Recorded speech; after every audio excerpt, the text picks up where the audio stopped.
నాకు లోబడ్రయ్యా, నేను చేస్తాగా అంటాడు. విశ్వాసం ఉన్నోడేమో ఆ మాటలకు లోబడతాడు, విశ్వాసం లేనోడేమో ఏందో లేచి చెబుతుంటారులే అంటాడు. వీడి బతుకంత అంతే ఉంటుంది. అన్నాడంటే బతుకుడు అన్నట్టే ఉంటుంది. పసిబిడ్డలాగా ఆ మాటలు ఏదో దేవుని మాటలని నిజంగా కాస్త ఆలోచించాల్సిందే అని కాస్త భయభక్తులు కలిగి కొద్దిగా ఏదైనా బెండ్ అయ్యాడనుకో వాడు ధన్యుడు.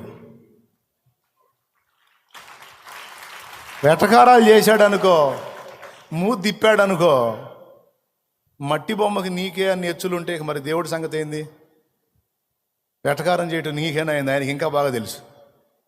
కాబట్టి దేవుడి ముందు ఎగస్టాలు వద్దు.